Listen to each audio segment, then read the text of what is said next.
Bonsoir à tous. À la une de ce journal, après une année de forte récession économique établie à moins 2,6%, le gouvernement envisage un bond de la croissance évalué à 3,3% en 2021, à tel point qu'il envisage la création de 500 000 emplois, l'opérationnalisation des unités de production agro-industrielle et l'aménagement des infrastructures routières, en misant sur un budget évalué à 4 865 milliards de francs CFA.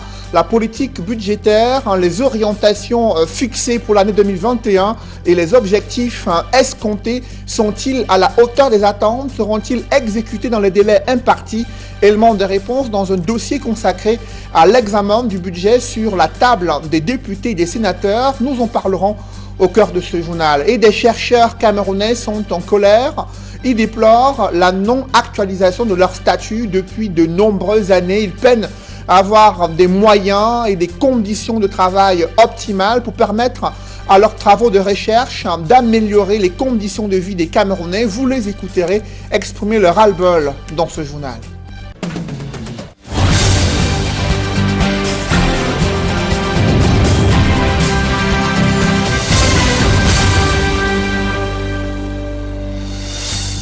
Merci de suivre cette édition complète de l'information sur Equinox Télévision. Cap d'abord sur l'un des bassins agricoles du Cameroun qui croupit toujours dans le sous-développement infrastructurel. C'est dans l'arrondissement de Loum où les routes sont complètement dégradées depuis de nombreuses années. Les travaux d'aménagement observés en début d'année 2020 ont été interrompus au grand désarroi des usagers qui déplorent la pénibilité, la mobilité urbaine, notamment dans la ville de Loum, située dans le département du Mungo. D'autres précisions dans ce reportage signé Jacques Mollon et Nadine Yambou. Loum, un des bassins de production agricole dans le département du Mungo, n'est plus que l'ombre de lui-même. Ces routes sont jonchées de nids de poules, crevasses et autres zones de turbulence. Même les voies d'accès sont impraticables, donnant du fil à retordre aux usagers. Bref, circuler dans la ville de Loum est un véritable calvaire. L'état de route de Loum, vraiment, ça nous déplore. C'est des routes qui nous donnent excessivement de travail. Et surtout aussi avec la descente du marché. L'axe la plus prioritaire, la descente du marché, elle est trop avancée. Donc même, c'est très difficile même d'y accéder parce que vraiment c'est grave. À Loum, la dégradation du réseau routier incarne toutes les peurs en raison des cas d'accidents souvent enregistrés ici. Que ce soit au lieu-dit Bonquin, Gaudy ou l'axe qui mène au marché de la ville. Un doigt accusateur est pointé en direction de la mairie qui peine à réhabiliter les routes. La mairie vraiment qui devait faire le strict minimum pour nous dans ce sens-là. Je ne sais pas pourquoi aussi qu'après une élection comme celle-là, elles ne font pas l'effort aussi d'y penser. Vraiment, Dieu nous a beaucoup aidés, nous la population de Loum, en nous donnant une carrière. C'était mieux qu'ils partent là-bas, ils ramassent. On n'achète pas, on vexe sur nos routes. Il faut que monsieur le maire essaie de nous voir aussi ça. Nous, on est vraiment mal à l'aise pour l'état de la route là-bas. Il est bien vrai que quand on parle d'un axe central, vraiment, je suis vraiment dépassé avec les routes à Loum. Je ne sais pas, il peut quand même faire l'effort de rendre les trous quand même. Mis sur le banc des accusés, le maire de Loum, Guy Kuate Wambo, avoue son impuissance à satisfaire les doléances des populations, évoquant les lenteurs dans le processus de décentralisation au Cameroun. Il faut reconnaître aujourd'hui que la ville de Loum est étendue. Et comme je l'ai dit à l'entame, les mairies ne sont pas capacitées pour faire face à ces différents besoins. Et c'est pour ça qu'aujourd'hui, nous insistons à dire qu'il faut que la décentralisation soit effective. On ne peut pas transférer les compétences sans moyens. Donc franchement, c'est une préoccupation, c'est une quête permanente. Et notre objectif aujourd'hui, c'est de souhaiter que l'État nous capacite pour faire face à ces besoins. Alors que la campagne poulet régionale bat son plein à travers le pays, les populations de Loum dans le département du Mungo espèrent que ces élections vont donner un coup d'accélérateur pour le développement de leur localité. alors qu'ils sont nombreux des Camerounais ayant perdu leur emploi du fait de l'impact économique de la crise sanitaire et la crise anglophone, dans un contexte où le pays fait face à une récession économique évaluée à moins 2,6%. Le gouvernement se montre optimiste contre toute attente. Il envisage une croissance économique à 3,3% et promet même la création de 500 000 emplois pour les jeunes Camerounais. Comment réagissent-ils à cette annonce faite par le Premier ministre devant l'Assemblée nationale, indiquant le programme économique, social et culturel du gouvernement pour l'année 2021? Des jeunes Camerounais n'y croient pas au regard des multiples promesses faites jusqu'ici et de la réalité des difficultés d'accès à un emploi décent au Cameroun. Ils s'expriment dans ce reportage signé Kediara. Le gouvernement camerounais envisage de créer 500 000 emplois décents au cours de l'année 2021. L'annonce est de Joseph Diangouté, le Premier ministre, chef du gouvernement, alors qu'il s'exprimait ce mercredi face aux députés de la nation. Une annonce qui, il faut le dire, ne suscite pas pour autant les cris enflammés des chercheurs d'emploi. Moi, je ne crois pas à ces choses. C'est du réchauffé, tu as déjà entendu. Si déjà même des formations, après des formations dans nos universités publiques même, je dois dire, nous n'arrivons même pas à avoir un stage. Je ne crois pas que c'est la formation, c'est la création de ces emplois qui sera possible. Ce scepticisme bien assumé se justifie par le manque de confiance que ces jeunes ont développé vis-à-vis de leurs gouvernants. Pour avoir même accès à ces emplois, il va encore falloir avoir quelqu'un derrière. Il va encore falloir monnaie, quelque chose. Et ça a toujours été comme ça jusqu'à présent. Des jeunes, pourtant bourrés de talent et de volonté, mais qui, fatigués d'espérer, ont choisi de se lancer dans la débrouillardise. Ils suggèrent aux dirigeants de prendre des mesures bien plus efficaces. Il y a de la pépinière, il y a de la jeunesse capable de montrer de quoi, de gérer aussi les affaires. Mais jusqu'aujourd'hui, on laisse la jeunesse sur le bain skiing, sur la vente de camphres et autres. Donc, ce que le gouvernement devrait faire, c'est de créer des emplois réels. Pendant ce temps, le docteur Simon Domilep Basilekin choisit de prendre l'annonce du Premier ministre avec des pincettes de la prudence. On ne peut pas dire que les entreprises qui n'ont pas pu ni importer ni exporter vont tout d'un coup créer de l'emploi. On ne peut pas non plus espérer que le gouvernement, après avoir recruté les 25 000, puis les 10 000, puis récemment les 2 000 docteurs, est capable, lui, de créer encore même 100 000 emplois. Pour l'économiste, si le gouvernement camerounais a pris du retard dans la réalisation de ses projets et donc la création d'emplois décents, c'est aussi en partie à cause des tensions qui sévissent dans le Grand Nord, l'Est et enfin le Sud-Ouest et le Nord-Ouest. Des situations qui représentent de véritables gouffres à sous. Si nous avons pris quelques retards dans certains investissements, dans l'entretien des routes, dans le renouvellement d'équipements publics, ça vient principalement, à mon avis, de ce qu'on a dû consacrer beaucoup d'énergie pour combattre, pour investir dans l'armée. Il formule donc des recommandations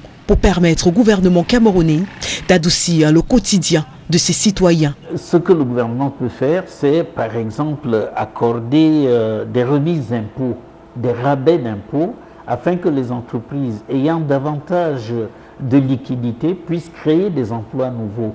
Et le gouvernement peut également augmenter les salaires afin que le surplus de revenus amène les Camerounais à avoir une demande plus élevée. Et à ce moment-là, oui, on peut facilement créer 500 000 emplois. D'ici à ce que les recrutements soient lancés, les chercheurs d'emploi continuent tant bien que mal de vaquer à leur quotidien. Pour l'année 2021, le gouvernement annonce l'opérationnalisation des unités de production du lait, de la tomate, de la mayonnaise et autres industries agroalimentaires énoncées dans la présentation du programme économique, social et culturel du gouvernement pour l'exercice 2021. Le Premier ministre Joseph Diangouté a évoqué le budget du Cameroun qui table sur un taux de croissance de 3,3% avec un budget évalué à 4 865 milliards de francs CFA. Quelles sont les autres grandes orientations que se fixe le gouvernement, les objectifs escomptés pour l'année 2021? Élément de réponse avec Éric Ouattat et Jean-Paul Chouniat. Si le projet de loi de finances soumis à l'Assemblée nationale est adopté, puis entériné au Sénat, le budget du Cameroun pour l'exercice 2021 s'élèvera à 4 865 milliards 200 millions de francs CFA, soit une hausse de 232 milliards 500 millions de francs CFA par rapport à l'exercice en cours. Et selon ce texte, déposé par le ministre des Finances Luc-Paul Motazé, cette masse d'argent à mobiliser proviendra essentiellement des sources et instruments financiers habituels, à savoir les recettes pétrolières et du gaz, les recettes non fiscales et dons, le gros de la collecte provenant du fisc et la douane, pour un montant global de 2 743 milliards de francs CFA. De même que le gouvernement entend mobiliser 1 481 milliards de francs en recourant à l'émission des titres publics, le financement bancaire ou encore des appuis budgétaires. Ces fonds ainsi mobilisés permettra surtout l'amortissement du service de la dette, le remboursement des crédits TVA, le règlement de la dette non structurée via la Caisse autonome d'amortissement. Par ces mesures nouvelles, l'État du Cameroun se fixe 7 objectifs majeurs, à savoir la relance de l'activité économique à travers l'allègement de la charge fiscale des entreprises affectées par la Covid-19, promouvoir la politique d'import-substitution, la mobilisation optimale des recettes publiques, le renforcement de la fiscalité locale, la lutte contre les fraudes douanières et fiscales, entre autres. Et par son plan de sécurisation de toutes ces recettes, le gouvernement financera ainsi le programme économique, financier, social et culturel que vient de présenter aux députés le Premier ministre Joseph Dion Ngouté. Je vous invite à présent à suivre le Premier ministre, Joseph Dion Ngouté, qui fait savoir que la priorité sera accordée à la mise en place des lycées des métiers numériques, le financement des projets de 150 jeunes aquaculteurs pour un coût global de près d'1 milliard 500 millions de francs CFA. Il a également annoncé la construction des infrastructures routières et sportives dans la perspective de l'organisation des Cannes 2022 et du CHAN 2021. Je vous invite à présent à suivre le Premier ministre Joseph Dion Ngouté. Dans le secteur des travaux publics, plusieurs projets routiers et autoroutiers ont connu des avancées significatives. L'autoroute Yaoundé-Douala phase 1, d'un linéaire de 60 km, est réalisée à 91%. Les 40 premiers kilomètres sont entièrement bitumés, tandis que les 20 derniers kilomètres sont exécutés à 65%. La deuxième phase de cette autoroute, qui va de Bibodi à Douala, pour un linéaire de 136 km, est segmentée en deux lots, à savoir Bibodi et Déa, 70 km, et Déa Douala, 66 km. La procédure de sélection d'un partenaire privé en vue de la finalisation de ce projet est en cours. Dans le domaine du travail et de la sécurité sociale, il sera question d'œuvrer principalement à la réalisation des activités prévues dans le cadre du plan d'action national pour l'élimination du travail des enfants. Dans le cadre de la santé publique, les perspectives du gouvernement seront axées autour de la poursuite de la mise en œuvre du volet médical de la stratégie de réponse contre le Covid-19, les autres pandémies et les urgences de santé publique. La mise en place effective de la couverture santé universelle. La couverture sanitaire du CHAN 2021. Le parachèvement des travaux de construction et de réhabilitation des formations sanitaires en cours. En matière de jeunesse et d'éducation civique, le gouvernement va s'appesantir sur l'accompagnement des jeunes de la diaspora à travers le programme d'aide au retour et à l'insertion des jeunes de la diaspora. Relativement au sport et à l'éducation physique, la priorité sera accordée à la normalisation du fonctionnement des organisations et associations sportives et à l'élaboration d'une stratégie d'entretien, de maintenance des infrastructures sportives nouvellement construites ou réhabilitées. Le programme économique, financier, social et culturel du gouvernement pour l'exercice 2021 est adossé sur un objectif de relance de l'activité économique compte tenu des impacts négatifs de la pandémie du Covid-19 sur notre économie. À cet effet, les mesures appropriées seront prises en matière douanière, fiscale et financière pour soutenir nos entreprises. Ainsi, le budget proposé par le gouvernement pour financer ce programme repose sur un certain nombre d'éléments de cadrage macroéconomique. Au plan mondial, l'économie confrontée à la crise Covid-19 devrait connaître en 2020 un fort recul de moins 4%. Dans ce contexte, c'était l'intervention du Premier ministre hier devant l'Assemblée nationale, précisant que ce projet de loi des finances pour l'exercice 2021 est également déposé sur la table des sénateurs et d'autres projets de loi sont en train d'être examinés par ces parlementaires.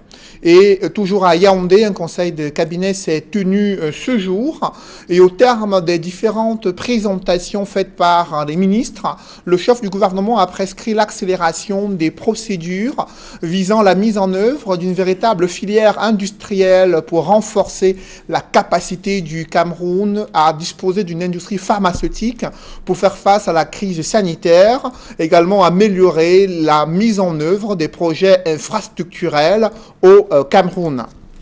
Évoquons à présent les nombreuses entraves qui plombent l'essor du transport terrestre en zone CEMAC. À côté des tracasseries routières, l'absence des balises impacte sur les échanges commerciaux dans la sous-région. Des syndicats et les structures de fret routier se concertent pour mieux adresser ces problématiques. Innocent Abega et Donald Brice-Camara nous en disent plus dans ce reportage.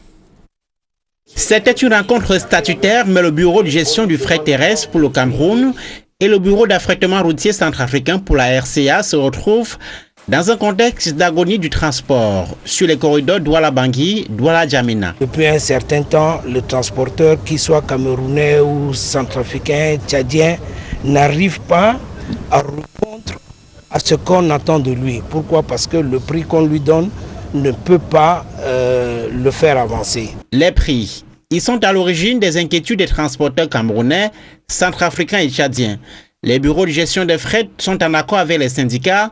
Il faut respecter les tarifs arrêtés. À tous les transporteurs camerounais, centrafricains et qui ont tous été en phase avec nous, ont donc finalement décidé de chacun à son niveau prendre ses responsabilités et d'appliquer le tarif consensuellement arrêté aussi bien au niveau du Cameroun qu'au niveau de la RCA.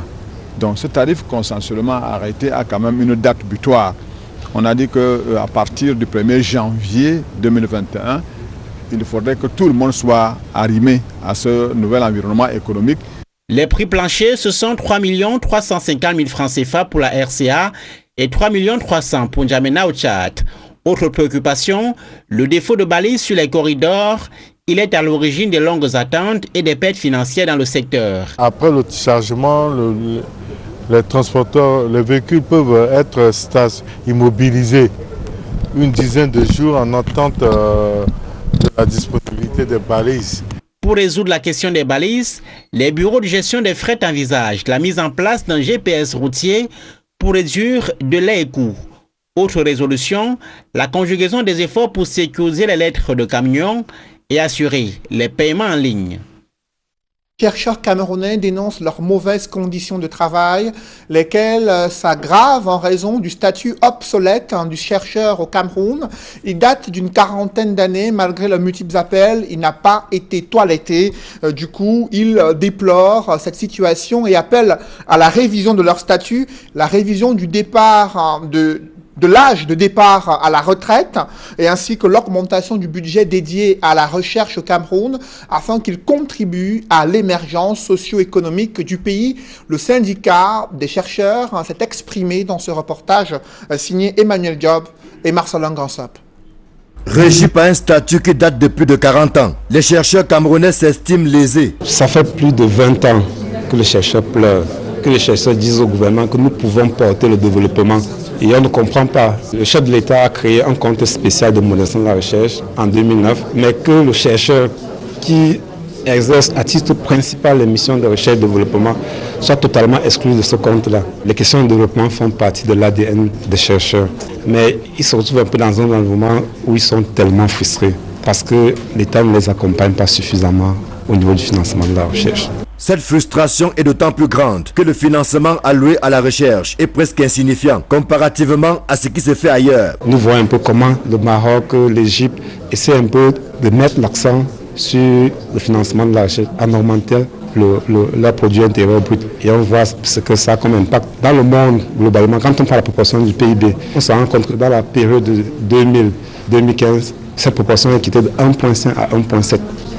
Alors qu'au Cameroun, nous sommes encore à 0,04%. Je ne sais pas s'il y a un pays au monde. Une semaine après l'adoption de la stratégie nationale de développement 2020-2030, le syndicat national des chercheurs du Cameroun monte au créneau pour revendiquer la place et le rôle de la recherche dans l'atteinte des objectifs fixés à travers l'amélioration de leurs conditions de travail. Donc nous voulons dire au gouvernement en réalité que nous sommes prêts pour porter cette vision 2035, qu'on comprenne qu'en réalité, on a besoin d'un cadre juridique conséquent, par exemple la révision du statut des chercheurs, la promulgation d'une loi portant orientation de la recherche, et on a besoin également de relever la proportion du PIB alloué à la recherche. Il y a donc lieu de baliser la voie en vue d'une contribution efficace des chercheurs à la stratégie nationale de développement que vient d'adopter le gouvernement. Nous attirons simplement l'attention du gouvernement parce qu'on a 80% des directeurs et maîtres de recherche qui ont retraite dans 2 ans. Ce sont des compétences qu'on ne doit pas perdre.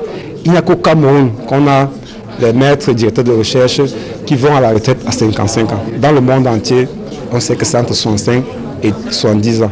Parce que le secteur de la recherche, c'est un secteur spécifique. On ne comprend pas comment est-ce que le président depuis 2001 a demandé la refonte du statut des chercheurs. Mais aujourd'hui, presque 20 ans après, on soit encore en train de traîner le pas. Au bout d'une vingtaine d'années de patience, les chercheurs sont certes mécontents et déçus, mais ne désespèrent pas, dans une démarche républicaine, de voir les choses changer. Si tant est que le gouvernement a enfin compris qu'ils peuvent impulser le développement attendu. La lutte contre la pandémie du Covid-19 a mis en veilleuse d'autres pathologies. Le paludisme, par exemple, reste la première cause de mortalité en Afrique, mais il attire de moins en moins l'attention des autorités sanitaires au Cameroun. Des acteurs de la société civile s'inquiètent pour la santé des patients camerounais. Évocation avec Joël Essengue et Aïk Cyril. C'est un sentiment d'amertume qui anime des acteurs de santé à Yaoundé. Depuis l'avènement du coronavirus, d'autres maladies semblent avoir été oubliées. On a l'impression que les autres maladies n'existent plus. On a plus mis l'accent sur la Covid. Ça fait que même dans les hôpitaux, on ne voit plus beaucoup de malades de palu parce que les gens ont déserté. Malgré les effets dévastateurs du coronavirus, le paludisme par exemple reste la première cause de mortalité dans le monde. Des acteurs de santé conseillent de rester vigilants vis-à-vis du paludisme, tout en observant les mesures barrières contre le coronavirus. De la même façon, nous respectons les mesures barrières contre la Covid. Nous le ferons également avec le paludisme. Ça veut dire que nous devons dormir sur la moustiquaire, imprégnée. Déjà, nous devons éviter de laisser nos eaux ouvertes. Ça veut dire qu'on peut les fermer. Si on a même les seaux d'eau dans la maison, on peut les fermer de peur que le moustique ne se développe. Donc il y a également des mesures que nous pouvons prendre, même pendant la Covid-19. Ça ne doit pas nous empêcher de penser que le paludisme est là et c'est là réellement. La vigilance est d'autant plus de mise que les symptômes se ressemblent et peuvent prêter à confusion. Les symptômes se ressemblent comme 2 gouttes d'eau. Si bien que ceux qui ont la Covid ont peut-être l'impression que c'est le palu et ceux qui ont le palu pensent que c'est la Covid. Donc ça crée un petit flou, ce qui fait que les gens n'arrivent pas à se soigner correctement parce qu'ils ne savent exactement quelle maladie ils ont. Sous la houlette de Impact Santé Afrique, Yaoundé abrite une session de formation qui vise à accroître les connaissances des acteurs de santé sur le paludisme et le Covid-19. La plus-value ici de ce séminaire, c'est qu'il forme les OSC ici dans la lutte contre le paludisme en contexte Covid. Le séminaire me permet de faire la différence entre le paludisme et la Covid parce qu'on nous explique exactement les symptômes et on nous explique aussi les similitudes. Des organisations de la société civile ainsi que des organisations dites à base communautaire impliquées dans la lutte contre le paludisme en contexte Covid prennent part à la formation. Initialement prévu ce jeudi, les obsèques du bâtonnier Kakonte Patié Charles ont été reportées à une date ultérieure. En attendant le nouveau programme, des veillées sans corps sont organisées au domicile de la famille du défunt en Konsamba dans le département du Mungo, là où se recueillent avocats et les proches du défunt. Reportage avec Cyril Ndjemba et Sylvestre Zangao. Vêtus de leur robe, c'est en nombre que les avocats ont pris part à la messe dite en la mémoire du bâtonnier Charles Tchakouté Patié au domicile de ses parents, au quartier Sissankong Samba. Une veille sans corps très courue, meublée de prières et de témoignages. La douleur, elle est vive, elle est immense.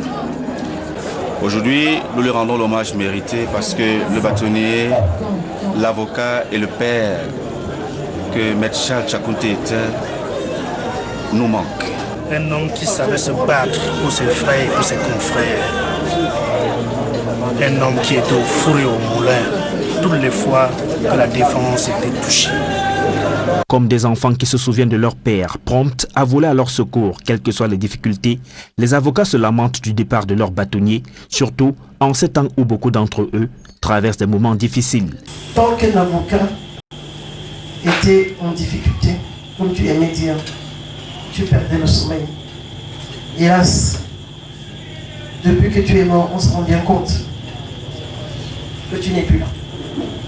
Les incidents de la dernière fois montrent à suffire que tu n'es vraiment plus là. Dieu nous laisse, comme on dit au carrefour. Jamais bâtonnier, la réaction d'un bâtonnier n'était autant acquise. Jamais.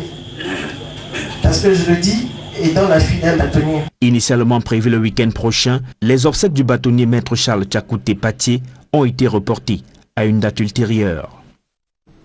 Un public dans ce journal, Orange Cameroun inaugure le village Moumour dans la région septentrionale. Objectif pour Orange, c'est de réhabiliter à la fois les infrastructures scolaires et d'autres services sociaux de base afin d'améliorer les conditions de vie des populations. Reportage.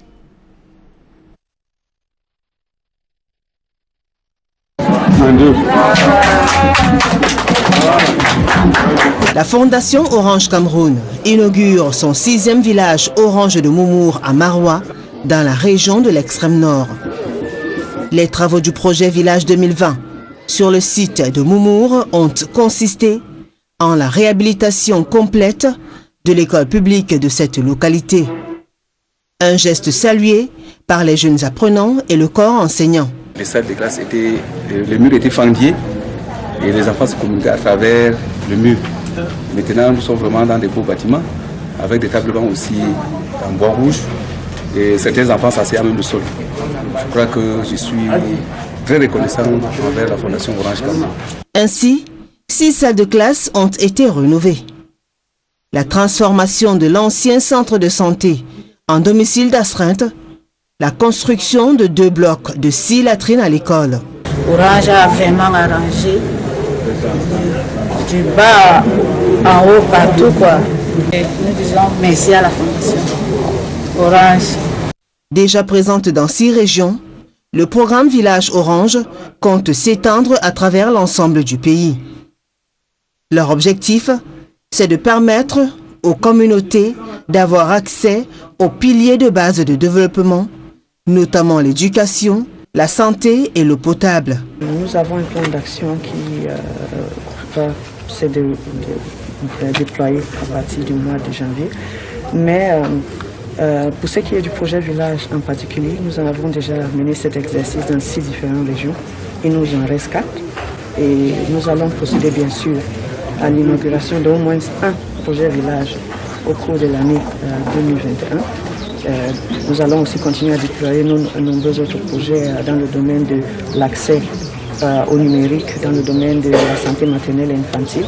Il est prévu par exemple l'électrification solaire du centre de santé de Mbang-Foubé, où nous avons réalisé un village en 2018. Donc nous avons plein de projets. Nous allons communiquer les éléments de notre plan d'action en temps et lieu. Consciente et soucieuse des conditions de vie des communautés dans lesquelles elle mène ses activités, le programme Village Orange de Moumour, financé à plus de 70 millions de francs CFA, participe à la lutte contre l'illettrisme en facilitant et en encourageant l'éducation et la formation là où les conditions sociales font obstacle. Orange. Mesdames, messieurs, c'est la fin de ce journal. Merci de l'avoir suivi. Juste après cette édition de 20h, retrouvez Serge Alain Autou et ses invités pour le débrief du journal sur le plateau d'Equinox Soir. Serge Alain. La lutte contre le coronavirus met en veilleuse d'autres pathologies, en l'instar du paludisme. La société civile tire la sonnette d'alarme au regard des cas alarmants de paludisme enregistrés au Cameroun. Le paludisme qui continue d'être l'une des maladies les plus meurtrières dans le pays, et la stratégie de lutte, elle, est en train de s'essouffler. Ça s'inquiète ainsi ces acteurs de la société civile et d'autres spécialistes de santé publique qui attirent l'attention du gouvernement sur la nécessité de financer également la stratégie de lutte contre le paludisme et permettre à de nombreuses familles de disposer des moyens à la fois de prévention et des moyens de lutte contre la maladie, le paludisme. Serge Alain. Voilà, madame, monsieur, c'est donc l'essentiel. L'Equinox Soir, deuxième partie. Bonne soirée à vous, Cédric. Bonne soirée à vous, Serge Alain. Et bon week-end à vous également. Je vous souhaite également un très bon week-end. Rendez-vous lundi 20h. Madame, monsieur, dans un instant, la suite. Equinox Soir.